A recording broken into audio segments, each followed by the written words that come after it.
Ito. Para siyang putik na tumigas. Itulad nito. Nabuhos siya, tapos parang putik na tumigas. Ang ganda niya. Para siyang kahoy. Siguro may kahoy dyan. Nahulman na, kaya ganyan ang forma. Pinaulan ito dati nun. Tingin ko. Kasama niya sa pinaulan ng Diyos ng asopre. Pero hindi ko alam kung asopre to. Dati dito may kahoy. Nabalot yung kahoy. Tumigas na rin yung kahoy. Kaya ganyan ang hugis. O, diba?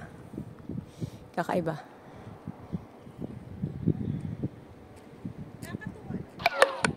Oh, lubat na ako. Ito ka ako, Trill, oh. Anong imagination mo dito? Sa mga batong yan? Parang ito nga yung naguho na Sodom at Gomorrah. Parang kasama siya sa pinaulan ng asopre. Pinaulan ng asopre, oo. Parang katulad siya doon. Ito, oh. Tulad yan to. Sa Bible.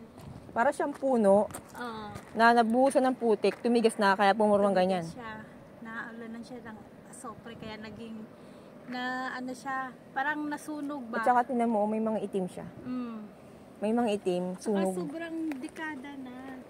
Yun. Kaya tingin ko ganun yan.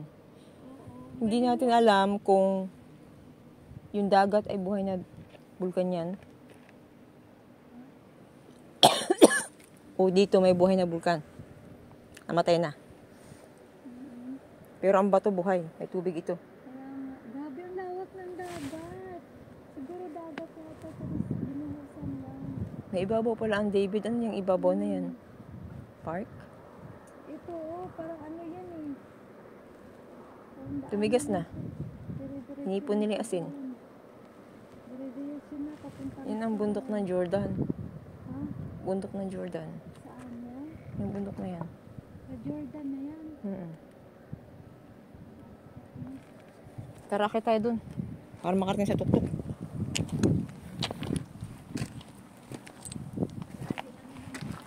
Para makapag-wish tayo. Ingat lang sa pag-akyat.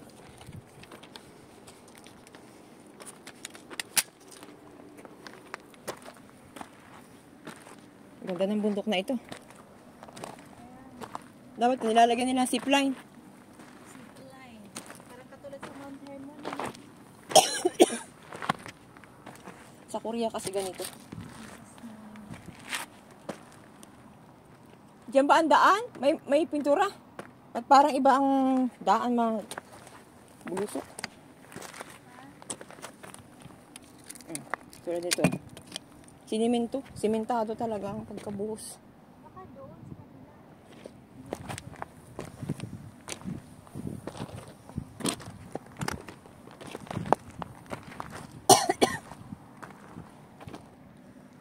Dito, Trill. Diyan ka dumaan. Dito ka. Sige, kung saan safe ka, dadaan ka.